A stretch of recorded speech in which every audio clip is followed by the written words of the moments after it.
Yo, how's it going? So, it's been a little while since I've gotten a video out on this. I figured I kind of wanted to talk a little bit about Opus 18 Fran as a card. So if you've never seen this card, if you control a card named Balthier, she gains 1000 power and Brave, and then when she enters the field or attacks, you can play a category 12 character, cost 4 or less from your hand onto the field. And this is a very, very strange card. So first of all, Job Sky Pirate is really nice, and the effect is really good. But there's a weird issue here, which is that Sky Pirates traditionally are water wind. And I wasn't really sure like why you would want to go into Earth. So if I go, let's say I go category 12 in Earth, it's Gabranth and then the Headhunters package is basically all that's there. Technically Bosch as well, but like there's not really a good reason to try to put Sky Pirates in Earth. And I think the reason this card is Earthwind is they wanted to find, they needed something because they couldn't put this in. If this was in Waterwind, it would be probably too good.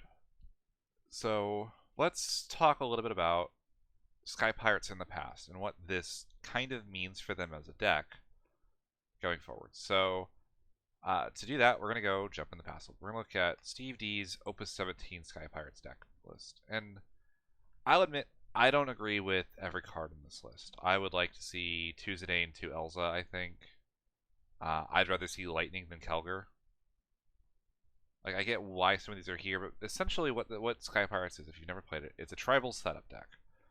Your goal is to get Vaan, Balthier, Pinello, Kites with Philo and Tomage, which sounds like a lot.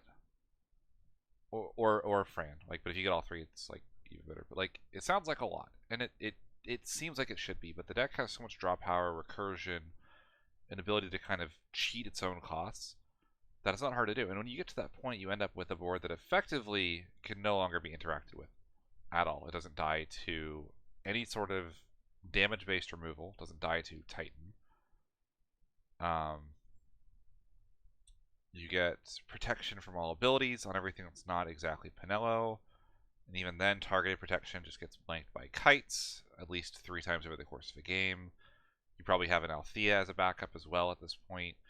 You kind of get to this point with a board state where, if I go here, I'll show you kind of the setup. So we go this. You probably have a Marrowweb out. We're gonna go into the deck. You have Pinello, Vaan. I'm going to throw a Fran and a Tomage and a Kites. So like with this board state, Pinello can draw you a card every turn for free, or she can protect your field for free. If your opponent tries to target her, you can flicker the Kites to flicker the Pinello, or just flicker the Vaan to go get another one out of the deck, or flicker the Balthier to get to get her back. There's so many different options. You can no longer choose them, because if you choose them with Vaan, you activate 2 backups, which you can then dull to make them gain 2000 power. So like just targeted ping just is never a thing that's a concern for the deck. You get to the point where like the only way to out this is exactly Shantoto, but they're drawing 4 cards in the meantime. So they can probably rebuild actually, because they're going to have 4 backups and they'd be able to do that. So this was the best deck in the game in Opus 15 when this Pinello, this Philo, and this Kites were released. And it started slowly falling off, and the reason why is it's slow, for lack of a better term. And I don't mean slow in that like, oh, you have to draw your entire deck to get there, but you do have to get a couple backups down, and you have such a high density of Sky Pirate cards that you don't really have room to tech to handle aggression. So you're slower than Mono Windstorm is, and you're losing a lot of the benefits of being a mono deck. You're kind of setting up this unbeatable board state, but it requires you to get the pieces for the board. Which brings us to Fran. So Fran is effectively the accelerator that this deck kind of sorely needs at this point to continue to stay relevant. Again, Vaan is a crazy card, has not gotten any worse. Althea is still very good. It has not gotten worse. Like, none of the cards have gotten worse. It's just the metagame is so equipped to handle setup and any effect like that that people are teching very heavily to beat this type of deck. And Sky Pirates doesn't handle it better than most other setups, control decks. However,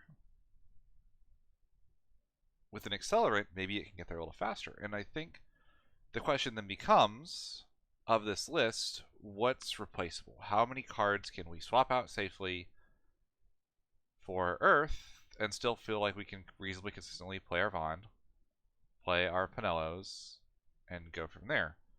And there's a lot of nice reasons to be on Earth if you're a setup deck.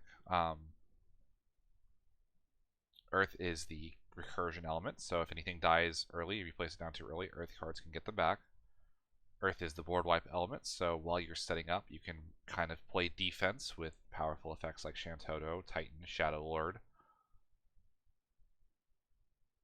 It's just a matter of, can you find the slots to cut, and what are the 12 to 15 Earth cards that are good enough to be worth playing in this deck. And there's two directions people have gone with this. I'm going to go show Steve D's list, which I don't like as much, admittedly.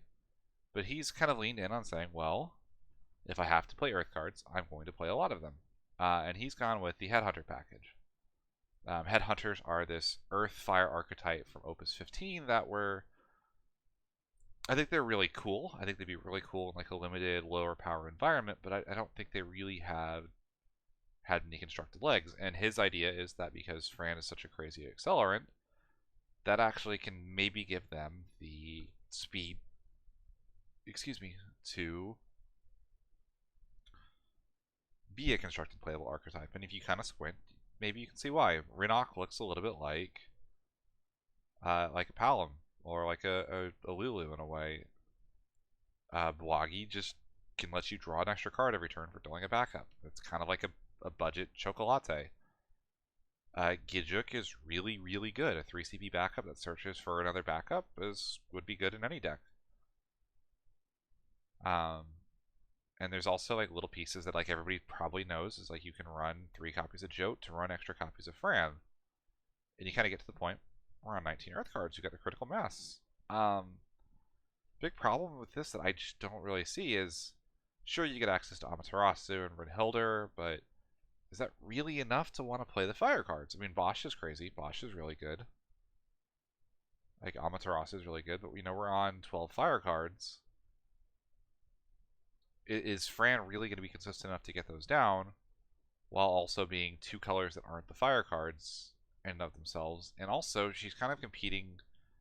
You end up with this like weird hybrid space deck. Like he's playing the 4 CP Vaan because Fran can cheat him in. I just don't really love this card. Like it's fine. So I'm going to show what I think my solution is to the Fran dilemma. How do you take this card that has very powerful text and shove it into an archetype that was not really ready for this? This archetype is losing its second best backup. Philo, Fran, like you don't usually go Fran before you went to Homage because Fran had more relevant text than Tomage. Fran was a better color than Tomage. So you're losing your best backup and you're having to try to go for a new color. So what is my take? It's this. Essentially, what I have tried to do is dedicate as much space as possible in the deck for the Earth cards to be setup. Protection and setup. 2 copies of Gibranth, which is really cool because I don't have room for Marrowweb. And traditionally Sky Pirates, if you go back to Opus 17, they're on 3 Marrowweb. They're really, really hurting for ways to get this Vaan to hand. Gibranth is a free playable card off of Fran that searches Vaan. On an EX burst even. He also, on an EX burst, searches Shadow Lord or Titan. And EX bursts that get board wipes are always very, very potent. And it's definitely complicated because you have to find room for the 3 Jote. You need to have 3 Tyro, 2 Shantoto. Like, that's pretty much non-negotiable in any, like, tricolor deck that's trying to splash Earth. You probably want the 1 Mirren, so you have an extra search target off of Jote, which also means you can go Fran, play Jote, get a backup to play with the Fran next turn to help curve out. But you also need 3 copies of Philo, and you need 2 copies of Tomage, and you probably want to run some number of Althea, because Althea in a setup-based focused deck is going to be very good. So yeah, the Earth cards are just the Gabranth, 3 Kusith, 2 Mist Dragon, 3 Tyro, 2 Shantoto, and 1 of each board wipe forward. I'll say if you try to look at this list, I would not mess with any of those cards. I think those are probably cards that need to stay at this ratio or higher in the list. The cards that I would say you can go down on, you can go to 1 Bartz, or you can cut the Bismarck, and you can cut 1 Althea maybe. But other than that, I would not change many cards in this list, which is kind of the problem I've had with Sky Pirates basically since the deck's inception. There's like 37 must-play cards in Sky Pirates for the deck to function. And now in this list, there's basically 47 cards that just have to be here. There's a couple cool things. I love the fact that this Bartz can become just massive. It kind of gives Sky Pirates the finisher it never really had.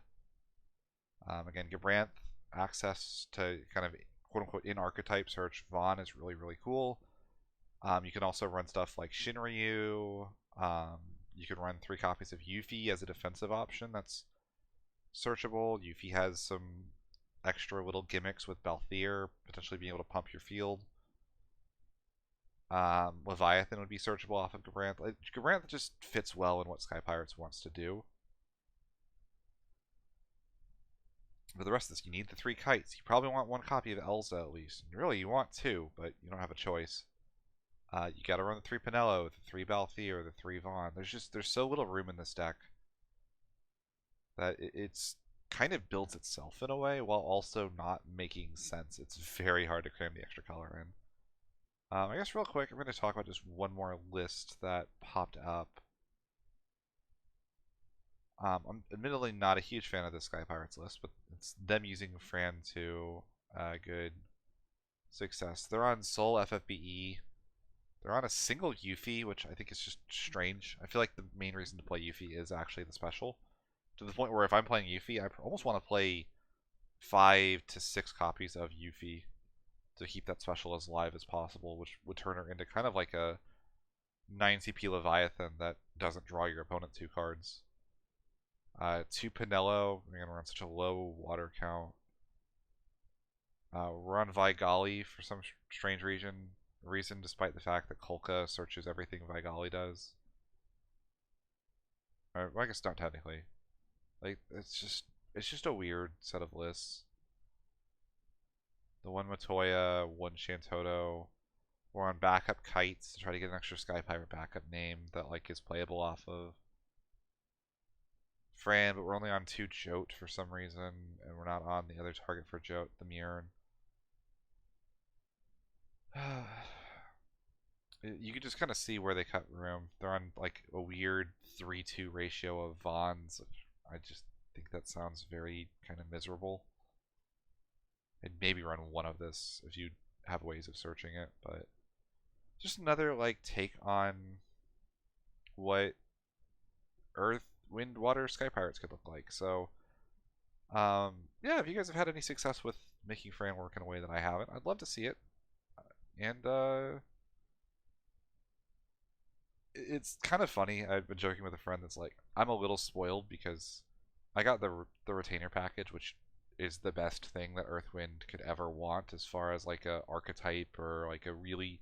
The Noctis is a legend in everything but name.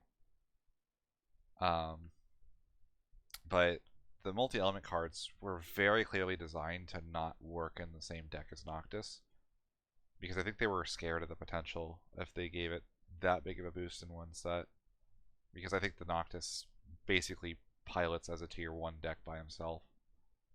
So yeah, I think we got like a very side grade upgrade on Prish. Tifa is just bad. And Fran is good, but so specific that I don't know if it's gonna actually propel this deck into tier 1 status. And even if she doesn't, it's still gonna be a weird one. So yeah, let me know what y'all think, and thanks for watching.